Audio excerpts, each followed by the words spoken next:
Jadi gue baru masuk langsung kayak di Cina sendiri gitu. Jujur banget ekspektasi gue tuh bicara ringan, cuman kayak sekarang lo bikin gue jadi meng-question diri gue sendiri. Bertekad gitu, gue kayak ngomong ke diri gue sendiri dan temen-temen gue waktu itu, gue nggak akan nikah sama cowok Chinese, gue ngomong kayak gitu. Tapi sekarang enggak kok. Hi guys, welcome back to another episode of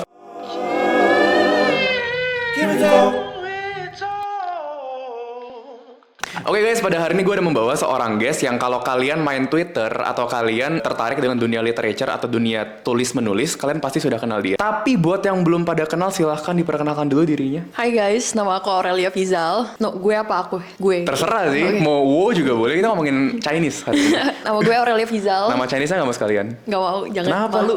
Lu spill, gue spill. Lewancing.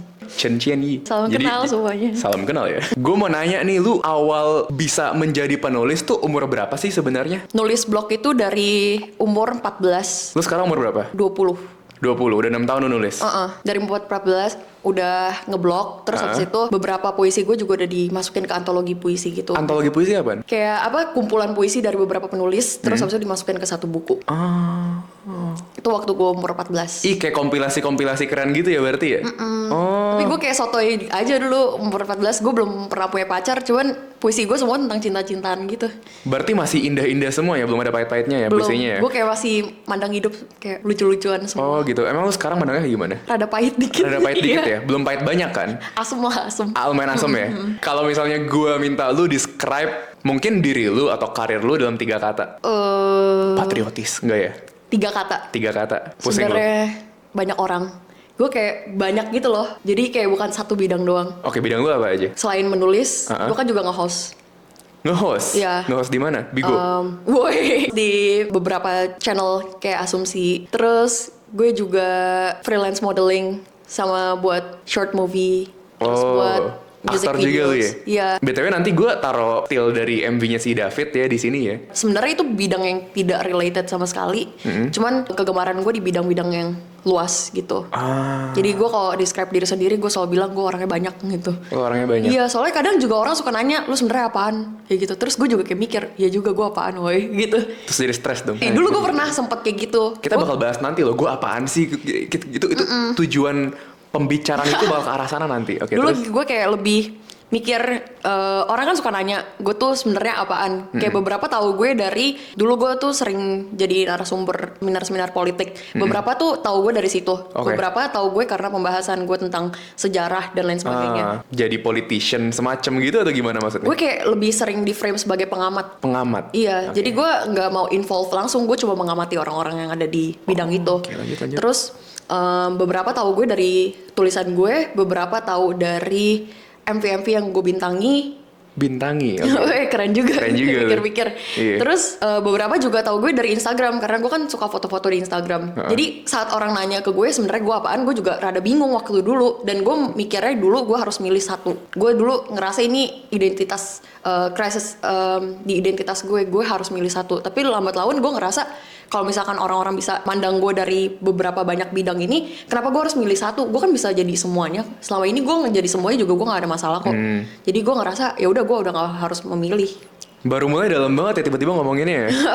Si Aurel tuh dia suka menama-namakan benda ya. Dia tadi bilang, anjir Ken, mic lu namanya kayak Dedi. Lu lihat ini bukan Dedi banget guys. Terus dia bilang ini Joni. Padahal sama bro. Yang ini Joni tuh Dedi. Gak beda, bukan ada beda. Oke, ini deh. Ini siapa namanya? Sudi. Sudi. Iya. Ya ntar gue tulis biar gue inget ya. Nextnya dia bakal Sudi terus namanya. Iya betul. Tadi sebelum kita mulai kan kita masih ngomongin nama ya. Katanya nama lu tuh ada hubungan sama show lu ya? Iya betul. Jadi gue lahir tahun 2001. 2001 itu show-nya Ular, elemennya itu metal. Elemen susu gym bukan sih? Sorry. Terus? Iya. Elemennya itu metal, tapi kalau misalkan di translate tuh metal tuh bisa jadi juga emas. Jadi metal sama emas tuh sama kalau di elemen Chinese elemen. Nyokap gue nyari nama yang artinya emas. Jadi dia nemu Aurelia. Jadi nama gue Aurelia. Karena elemen gue emas waktu gue lahir. Kan show gue macan kan, macan tanah gitu. Nama gue ada unsur-unsur macan tanahnya nggak ya? Kayaknya nggak ada deh. Lu tanya nyokap lu deh. Tanya nyokap gue ya Tapi palingan tanah ya. tuh bisa juga biasa diartiin jadi bumi. Oh, pantas gue orangnya down to earth ya, humble gue orangnya. Oke. Lumayan sih. Orang humble kan ngomong kayak gitu sih. Dari writing slow, gue mau nanya, yang lu paling banggain ada apa aja judulnya. Soalnya kalau gue cek Twitter lu, baru tadi siang sih gue cek ya. Lu ada satu yang di-pin di atas. Lu kenapa pin yang itu? Karena menurut gue itu adalah guide dari semua yang akan gue omongin di bawah-bawahnya. Kalau untuk membahas tentang diaspora Chinese, gue kan sering banget bahas tentang diaspora Chinese. Dan untuk masuk ke dalam situ, hal yang pertama harus lo baca itu tulisan gue yang gue pin itu. Yang On Fu Chinese Maaf, Chinese gue belum Diaspora. baca. Oke, terus? Nah, menurut gue itu kayak gate orang untuk memahami. Sebelum dia memahami semuanya, yang harus dia baca itu dulu. Karena konsep-konsep awalnya ada di tulisan itu. Jadi itu gue pin. Tadi gue kepengen ngomongin soal tulisan-tulisan lo. Kan lo bisa menulis soal apapun. Lo kenapa memilih menulis soal culture dan history Cindo? Karena yang nanti kita akan bahas, gue kan Asik. pernah pergumulan batin dengan diri gue tentang identitas gue sebagai Cindo. Dan gue yakin di luar sana tuh bukan cuma gue doang yang suka kayak gitu, yang mikir kayak gitu, yang ngerasa identitasnya tuh nggak tahu siapa. Dan mereka masih minim banget orang yang membahas ini secara in-depth dalam kultur dan budaya dan sejarahnya tuh jarang banget kan di media-media mainstream. Subscribe. Jadi gue pengen menjebatani orang-orang yang kayak gitu. Yang menjebatani mereka biar mereka bisa lebih tahu tentang leluhur mereka, lebih tahu tentang roots mereka. Dan untuk orang-orang yang di luar kelompok itu pun biar mereka lebih tahu banyak tentang Cindo. Karena selama ini orang kalau misalkan ngomongin Cindo, ngomongin orang Chinese, itu tuh semua stereotype doang. Betul. Dan stereotype itu banyak yang sebenarnya kurang tepat dan tidak betul. Jadi ada yang beberapa yang hampir tepat tapi kurang tepat. Dan buat mereka tuh Cina, kalau kita ngomong orang Cina tuh sangat homogen gitu di pemikiran mereka, di otak mereka. Bener Tapi banget. aslinya di dalam situ tuh banyak banget yang bisa kita gali, banyak banget perbedaan, banyak banget kultur-kultur dan bahasa yang sebenarnya lebih banyak daripada yang kita pikirkan selama ini. Betul. Gue pengen bahas soal ini, correct me if I'm wrong, tapi mungkin internalized racism, tapi bisa jadi bukan juga. Point I'm trying to get at adalah orang-orang Chinese sendiri itu juga melihat subculture kita sebagai semacam subculture lain. Beribet banget bahasa gue. Intinya Indonesia ada banyak subculture. Ada orang Sunda, Batak, Jawa, dan lain-lain. Terkadang bisa ada, misalnya let's say, ini gue gak tahu benar atau enggak ya, tapi misalnya ada orang Batak bilang kayak, kalau kita orang Batak kayaknya kurang cocok sama orang Sunda misalnya begitu karena ABCD. Di Chinese juga ada sebenarnya. Contohnya, gue sebutin dulu ya keturunan gue ya. Nyokap gue Teochew, bokap gue Kek. Fun fact, dia juga sama. Kita sama banget. Iya, kita sebenarnya sama-sama. saudaraan. Kita Teochew kayak gitu kan. Dan no offense, tapi nyokap gue bilang, kamu kalau bisa jangan pacaran sama orang kayak, soalnya kepercayaannya orang kayak itu pada pelit. Nyokap gue bilang kayak gitu. Bokap gue bilang sama gue, Ken, kamu jangan pacaran sama orang Medan ya. Padahal nyokap gue tinggal di Medan ya. Terus kayak dia bilang, karena orang Medan tuh jago nipu, terus boros. Padahal gue setengah-setengah anjir. Kan nyokap gue tuh Teochew tinggal di Medan. Bokap gue kayak, nyokap gue tuh gak kasih gue sama subculture bokap gue nggak kasih gue sama subculture nyokap gue. Jadi menurut lu kenapa bisa ada semacam, gue sebut aja internalized racism dari sesama Cindo itu sendiri? Menurut gue karena di dalamnya ini kita Cindo tuh nggak pernah kayak Cindo doang. Itu cuma satu label yang memayungi kita semua. Di dalamnya kan banyak orang yang kulturnya berbeda lagi. Dan di setiap kultur, nggak usah kultur Cindo, di kultur-kultur lain juga orang punya prasangka buruk sama orang yang kulturnya di samping mereka. Dari situ muncul orang-orang yang misalkan orang Hokkien nggak suka sama orang Kek nggak suka sama orang Hokkien Medan dan lain Lu sebagainya. tahu historinya nggak BTW? Kayak dulu ras Kek itu pas dulu pekerja apa atau orang Hokkien tuh apa? Kalau orang Kek itu kebanyakan mereka ke Indonesia zaman dulu sebagai penambang. Mereka buruh tambang. Oke. Makanya mereka dilokasinya dulu di Kalimantan sama Bangka. Bokap gue orang Belitung, masuk akal. Oke. Itu banyak tambang kan di situ. Betul. Dan mereka dulu buruh tambang di situ. Dan karena dulunya seperti itu, banyak stereotype kalau misalkan orang Kek itu kerjanya lebih kasar dibandingkan orang Teochew atau orang Hokkien. Dari situ banyak juga, karena mereka kan dibilangnya mereka sama tapi tidak sama gitu. Mereka suka dibilang sebagai sama-sama orang Chinese, tapi mereka dalamnya tuh kulturnya juga banyak yang beda kan. Nah dari situ jadi banyak konflik juga di dalam mereka. Seperti kalau zaman dulu tuh di Cina, orang Kanton pernah perang sama orang kayak Oke, gue baru tahu sih. Iya, itu namanya Punti War. Punti War.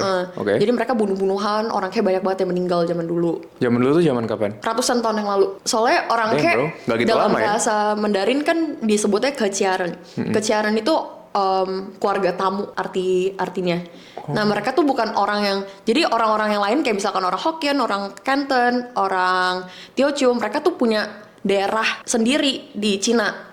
Mereka dinamakan dari daerah mereka sendiri. Kayak gue baru tahu. Kecuali orang kayak itu dibilang keluarga pendatang karena mereka nggak punya daerah yang benar-benar dari situ mereka muncul karena mereka datang dari daerah lain di Cina. Oh, oke. Mereka datang, terus mereka jadi pendatang. Namanya pendatang kan banyak friction sama habitat yang asli kan. Terus ya udah di situ mereka banyak konflik. Makanya orang kayak di Cina mereka rumahnya tuh yang kayak bulat. Tau gak sih, lu nonton Mulan gak sih, Mulan 2020? Enggak, tapi nanti rumah orang kayak akan ada di sini ya guys. Bulat banget sih. Bulat banget kan? Yang bulat. Terus abis itu temboknya tinggi banget. Tinggi banget sih. Iya benar. Jadi yang tinggal di situ tuh bukan cuma 1-2 keluarga, tapi ratusan keluarga atau puluhan keluarga tinggal di dalam satu rumah itu.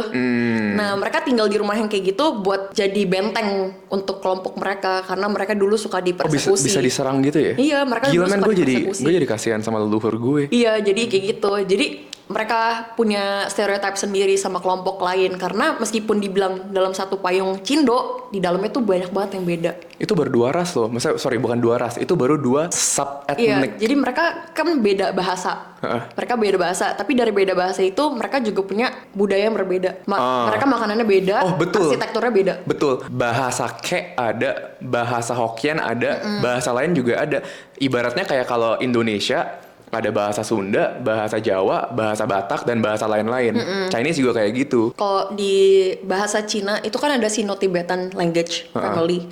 Nah, di situ ada namanya bahasa Chinese. Bahasa Chinese tuh Mandarin tuh cuma salah satunya. Tapi itu yang paling common sepertinya. Itu paling common karena namanya Mandarin. Mandarin itu artinya bahasa para Mandarin. Mandarin itu adalah pejabat. Jadi zaman dulu pejabat-pejabat di arti Cina Mandarin tuh pejabat. Gue baru tahu, keren juga sih. itu kayak dari bahasa ini loh, Portugis kalau nggak salah. Tahu dari mana namanya pinter banget tuh jadi orang. Portugis yang bilang itu via misionarinya, tapi bahasa Mandarin tau nggak itu sama etimologinya tuh sama kayak apa dalam bahasa Indonesia. Lu tebak apa yang menurut lu kayak Mandarin tapi bukan Mandarin? Gue pengen jawab, cuman gue gak gitu ngerti pertanyaannya. Tapi for the sake of the video, gue bakal asal ngomong aja ya. Etimologi, maksudnya kayak asal-usul kata Mandarin. Oh, oke. Sunda. Bukan. Oke, gue gak salah doang soalnya. Gak, daripada gue kan gak keren kan, gue jadi host kayak gak becus gitu. Melayu. Iya. Hampir gue bilang Melayu tadi. Jadi Mandarin itu dari asal katanya tuh mirip sama kata menteri. Menteri. Nah, menteri itu mereka kata awalnya kan dari bahasa India, Hindi kan, Sanskerta. Terus entah gimana diambil sama misionari dari Portugis. Terus mereka taruh di Cina, mereka bilang, oh ini bahasa Mandarin. Maksudnya bahasa para pejabat, karena letaknya dulu ibu kota Cina itu kan di Beijing. Omongan para pejabat dan omongan yang sering ada di kerajaan ya otomatis bahasa yang ada di Beijing dong. Betul. Jadi bahasa yang ada di Beijing itu jadi bahasa nasional mereka, jadi bahasa para pejabat. Nah, baru di di pertengahan abad lalu, bahasa itu baru digiatin pemerintah, harus semua orang Cina nih bisa nih bahasa ini. Jadi sebenarnya meskipun kita kayak mikir orang Cina pasti bahasa Mandarin, nggak bisa woy. Nggak juga. Di sana tuh banyak banget yang di pedalaman-pedalaman mereka belum bisa bahasa Mandarin, apalagi orang tuanya. Dan baru digiatin tuh abad lalu. Jadi sebelum abad lalu mereka banyak banget yang nggak bisa bahasa Mandarin. Lo kalau lagi bosen tuh baca beginian ya? Iya. Oh pantas lo ngerti Gue banyak. kalau kayak kepikiran sesuatu dan gue nggak tahu jawabannya, gue nggak bisa tidur. Jadi gue mending gue cari. Lu pengen gue bikin gak bisa tidur gak? Jangan. Kalau misalnya ada pohon gede banget kesambar petir terus tumbang, tapi nggak ada orang atau hewan di sana untuk mendengar suara tumbang itu, apakah pohon itu benar-benar ada suaranya? Woi jangan gitu. Okay. Kalau misalkan gue ke kolam renang gitu, kolam renangnya sepi, terus ada kecipak airnya kan. Terus gue kayak suka mikir waktu gue kecil, kalau misalkan gue kayak lagi nengok ke belakang gini, airnya masih gerak gak sih? Makanya gue kayak sewaktu kecil kalau lagi berenang. Truman Show banget ya. Gue kira kalau gue nggak lihat tuh nggak bakal ada yang gerak, jadi gue kayak, terus gue suka ngegapin misalkan ada semut jalan. Gue kira semut itu berhenti jalan kalau gue nggak lihat, jadi gue kalau ada semut jalan gue kagetin. Terus lo nama-namain gak tuh satu? Misal kayak Muklis, Agus Kalau gitu-gitu. semut tuh susah, kayak susah lihat mukanya woi. Ini juga gak nama muka, Sugi namanya gimana sih? Tapi kelihatan ada tampangnya. Lu kan orangnya tuh sangat-sangat entusias ya menurut gue dalam culture Mandarin. Apakah lu dari dulu kayak gini atau ini sudah melalui karakter development yang lama atau gimana? Iya. Iya yang mana? Iya yang kedua. Jadi gue kayak baru mulai banget into Chinese culture dan history itu 2 tahun yang lalu. Sebelumnya gue kayak sejarah general, sejarah dunia atau nggak sejarah Amerika. Tapi gue nggak pernah ke Chinese history. Terus kultur juga gue kayak belajar bukan specific Chinese gitu. Ah. Jadi ini semua baru. 2 years ago 2020 berarti itu tweet yang lu pin kalau nggak salah ya 2020 ya? Iya, itu gue langsung gencer banget, semuanya gue pelajarin. Personal question kalau nggak mau jawab nggak apa-apa. Kenapa baru gitu? Kenapa lu baru suka sama culture Cindo? Sebenarnya itu akumulasi dari berbagai macam kejadian yang pernah terjadi di hidup gue. Anjay. Tapi kayak poin terpentingnya adalah 2 kejadian. Waktu itu pertama, gue waktu SMP kan masa pencarian jati diri, dan gue dulu lagi rajin-rajinnya jadi orang gitu. Gue rajin banget ke diskusi-diskusi yang pendaki-pendaki, kayak diskusi orang-orang so pinter. Termasuk gue. Di situ sering banget orang point out tentang perbedaan yang ada di diri gue. Jadi gue baru masuk langsung kayak di Cina sendiri gitu. Langsung ya? Iya, langsung. Gue Nggak pakai tahu basa-basi mereka, ya? beberapa dari mereka tuh nadanya bukan yang kayak ngejek atau nadanya negatif, cuman di situ gue kayak ngerasa gue selalu di-exclude sama orang. Kayak selalu ada barrier antara gue dan orang lain karena gue beda gitu dari mereka. Dan waktu itu gue suka ke diskusi kayak anarko dan antifa. Antifa apaan? Antifasis. Nah, di situ tuh orang-orang lagi-lagi sering banget point out tentang perbedaan mereka dan gue. Dan perbedaan itu selalu karena gue Cindo. Mereka suka bilang kayak, Cina sendiri. Berarti basisnya adalah asumsi dong? Oh, gara-gara lo Cindo berarti lo ABCD gitu? Iya, mereka kayak ngerasa gue nggak bisa masuk ke dalam mereka karena gue beda. Dan mereka selalu berasumsi kalau gue Cindo, gue kaya, gue elitis, dan lain sebagainya. Jadi gue nggak bisa, selamanya gue nggak bisa masuk ke mereka. Dan gue ngerasa gue nggak bisa berbaur sama mereka karena gue Cindo. Dulu tuh gue sampai insecure-nya, sampai gue ngerasa, kok gue kayaknya, gue ngerasa muka gue tuh nggak Cina-Cina banget dulu. Jujur Cina banget sih. Tapi dulu menurut gue nggak Cina-Cina banget. Nah, di situ gue kayak mikir berarti satu-satunya penghalang gue adalah kulit gue. Jadi dulu gue tiap kali pulang sekolah tuh gue berjemur begini di jemuran gue. Oh beneran? Iya. Biar lu gelap dikit. Iya, biar lu darkening, scarlet. Okay. Gue kayak begini di jemuran. Jadi dekil doang, tapi nggak hitam, tapi dekil sih dulu gue. Terus gue kayak misalkan naik bajai nih, tangannya gue giniin. Gue keserempet gimana ya, abangnya sampai marah-marah woy. Terus habis itu dulu gue tiap kali pulang sekolah tuh gue pasti naik motor sama temen gue kayak buat main gitu kan. Terus gue yang kayak misalkan temen gue pada pakai jaket, gue buka jaket gue begini anjir. Biar gue kayak ngerasa berarti yang menghalangi gue untuk berbaur dengan semua orang tuh kulit gue ngerasa gitu. Itu yang pertama. Yang tadi gue alasan pertama karena gue suka ke diskusi. Yang kedua adalah dulu gue punya teman-teman yang sering ngeridicule orang Chinese. Menurut mereka bahasa Mandarin itu bahasa yang sangat konyol. Terus kayak mereka suka bikin candaan sama bahasa itu. Jadi gue lama-lama ngerasa kayak itu numpuk di dalam diri gue, dan gue ngerasa malu juga. Gue kayak ngerasa iya juga ya, masa cincong-cincong anjir, gue gitu mikirnya. Tiap kali belajar Mandarin dulu di sekolah gue bolos sama temen gue. Ada tuh fotonya Biar di sini. Iya. Wow, bandel banget ya. Ini umur berapa nih BTW? Ini masih SMA padahal. Terlihat muda sekali. Terus gue bolos belajar Mandarin. Terus tiap pelajar Mandarin tuh gue males banget. Gue ngerasa ini bahasa yang gue gak suka, dan gue gak suka kedengeran dari bahasa ini. Menurut lo kalau misalnya orang Cindo gak suka dengan bahasa Mandarin, apakah itu salah? Not saying gue gak suka ya. Enggak sih. Menurut lo orang punya sebuah kewajiban untuk Nggak mengerti suka itu apa maksudnya? Misalnya kayak let's say misalnya ya, bukan gue karena gue respect my culture bro. Gue nggak suka bahasa Mandarin nih misalnya nih, soalnya bahasanya aneh. Terus kayak gue mendingan bahasa Inggris aja lah sama Indo, orang lahir di sini. Itu pemikiran gue dulu. Menurut gue salah benar kayaknya nggak ada who to judge ya. Gue waktu itu nggak suka karena menurut gue orang-orang di sekitar gue suka membuat candaan dari bahasa itu. Bukan kebencian juga, kebencian tuh kata yang terlalu aggression.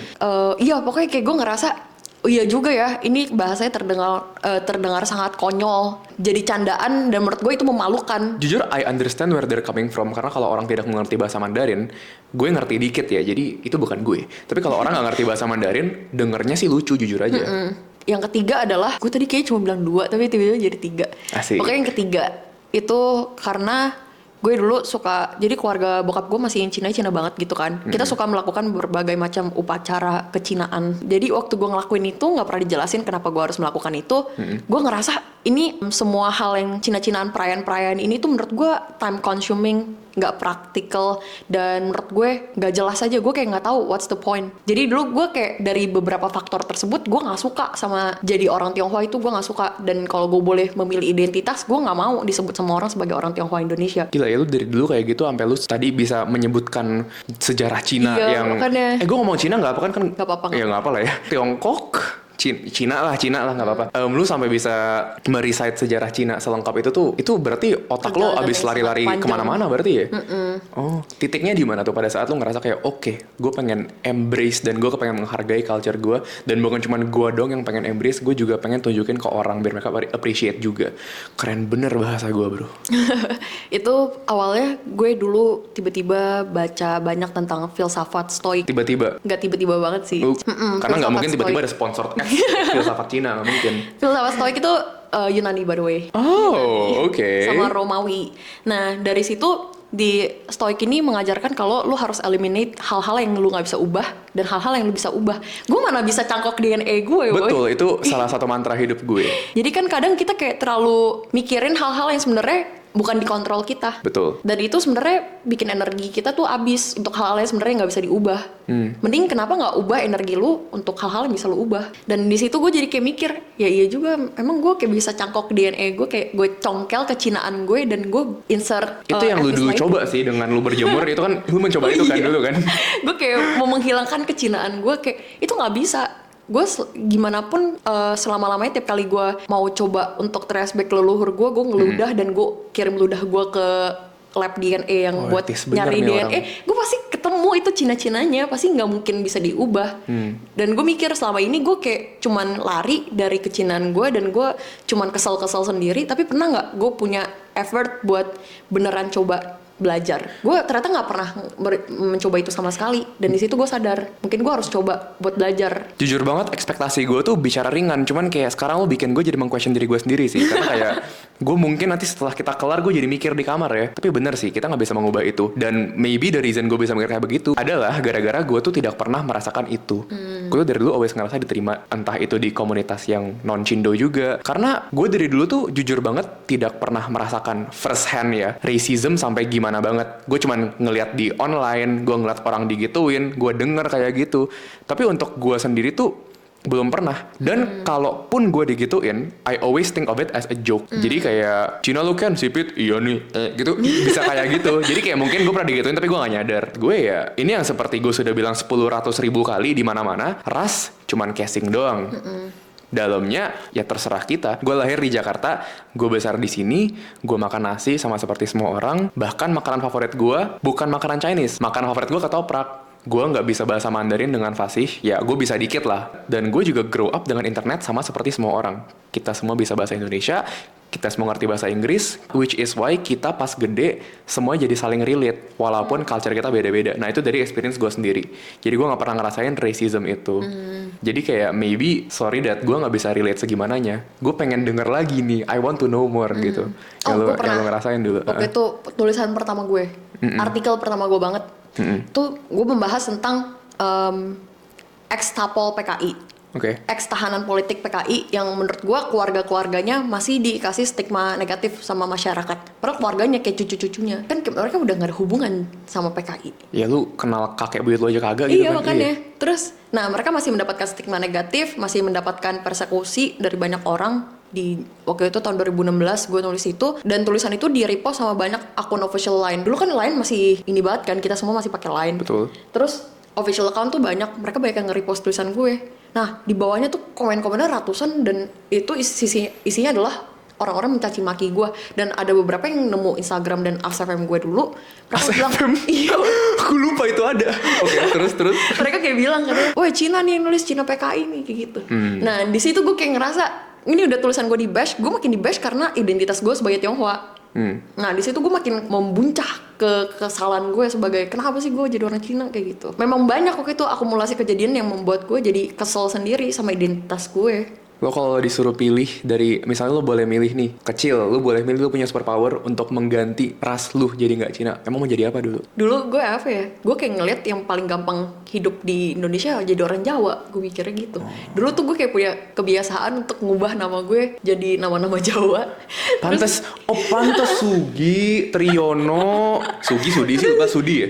Sudi. Pantes Sudi, Triyono, Wati kan Jawa semua ya. Terus dulu gue tuh kayak suka banget nulis nama gue Aureli Fizal S. orang biar mereka berasumsi S itu apa. Soalnya Superman kalau misalkan gitu-gitu. nama S itu banyak marga Jawa yang depannya S, kayak Sastro Wardoyo, Sastro Abidoyo.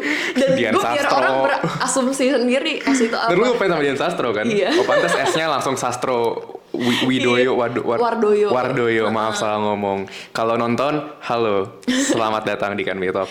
Terus dulu gue sampai bertekad gitu, gue kayak ngomong ke diri gue sendiri dan teman-teman gue waktu itu, gue nggak akan nikah sama cowok Chinese, gue ngomong kayak gitu. Tapi sekarang enggak kok.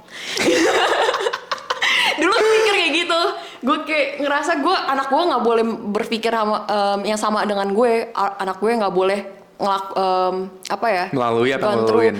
hal yang gue pernah laluin juga. Karena gue juga pengen anak gue bukan hidup di lingkungan yang Tionghoa doang. Gue pengen mereka berbaur sama yang lainnya. Iya, Tapi dan gue nggak mau bener. mereka mikir kayak, gue Cina lagi gitu. Iya, dan itu yang gue syukurin banget karena kayak maksudnya buat yang kenal gue dan buat yang nontonin gue tuh tidak pernah memandang ras atau apapun kalau gue main sama orang. Gue tuh berbaur sama segala macam perbedaan gue main, dan kayak menurut gue ya itu karena beda casing doang, isinya sama. Lu kalau punya iPhone, misalnya saya iPhone 13 ya, kalau misalnya emang casingnya ada yang warna biru, ada yang warna hijau, paling bagus hijau BTW, ada yang warna abu-abu, ada yang warna pink, kan semua tetap iPhone, nggak ada bedanya. And once you get to know them, and once you spoke to them below surface level, they're all just like us. Gue gak bilang semua orang sama, it's gonna come out wrong. Cuman intinya, kita bisa relate sama semua orang. Makanya, itu juga one of the reasons gue ngundang lu. Karena gue intrik kalau lu membahas soal ini. By the way, gue boleh nambah. Oh boleh. Extra Gue jus. juga kepengen ngambil kopi gue dulu. Bentar ya guys. Gue pipis juga kan sekalian. Minta extra jus lagi ya. Oke. Dulu gue suka banget membahas tentang yang kayak sejarah kolonial. Dulu gue bikin cerita Kerajaan. bukan kolonial. Gue dulu bikin cerita tentang apa? Tentang orang-orang Belanda di camp tahanan. Kan jarang tuh orang ada yang tahu Oh, kalau iya. orang Belanda zaman Jepang tuh juga menderita, ditahan Oh, iya, mereka iya, di iya. camp. Nah, gue bikin cerita soal itu. Gue bikin Lo kayak make up sendiri? iya, tapi itu waktu itu gue risetnya niat parah. Gue sampai kayak nyari memoir orang-orang yang memang pernah di camp itu, terus gue kayak bikin bahan sendiri. Ada di internet banyak. Jadi mereka tuh ada perkumpulan orang-orang yang pernah masuk camp. Iya. Cuman mereka ada ininya, ada websitenya. Terus gue waktu itu baca tentang kisah-kisah mereka. Itu kan latar belakangnya tahun 1942. Gue kayak nyari permen apa yang lagi ngetren tahun 1942. Waktu itu gue seniat itu nyari. Bentar gue balik-balik gak ngerti sih ngomongin apa, ngomongin permain tiba-tiba. Gue dulu ini sebelum tertarik sejarah Cina, gue suka sama sejarah Indonesia kan. Oke. Terus gue kayak nyari tentang camp tahanan Belanda. Oh. Jadi waktu zaman Jepang, Belanda ditahan di camp-camp tahanan itu. Ada yang di Cideng. Lu pernah tahu nggak di Cideng ada camp tahanan dulu? Gak tahu. Ya pokoknya dulu ada. Gue udah kayak riset banyak. Gue udah rilis satu bagian. Terus gue waktu udah nulis yang bagian kedua, draftnya kehapus. Terus gue udah keburu males, sumpah. Gue udah keburu males soalnya itu gue kayak risetnya tuh satu-satu banget. Gue kayak Detail itu ya? iya, gue nyari. Extra jasa sudah sampai. Thank you. Oke. Kalau ada apa namanya kapal yang datang buat jemput mereka itu namanya kapal apa? Tulisannya nggak ada di blog lu. Di blog gue waktu zaman gue SMA Sekarang udah nggak ada. ada, Oh ada. tapi udah jarang gue kunjungin. Oh. Udah gue nggak pernah update di situ lagi. Eksklusif konten only on Kanmi Talk. Gue habis ngambil kopi tadi, kopi yang tidak bermerek ini. Mungkin kalau ada yang mau sponsor silahkan, boleh banget ya. Atau sponsori Kinji Extra Joss. Itu bukan pipis ya BTW ya, itu emang warnanya kayak gitu aja Extra Joss. Boleh gantian nggak? Iya boleh. Gue bosen sama dia. Kalau misalnya ada argumen gede, bisa jadi mereka bilang, balik lo ke Cina gitu kan. Lucunya, kalau kita ke Cina, kita pun nggak diklaim sama orang sono.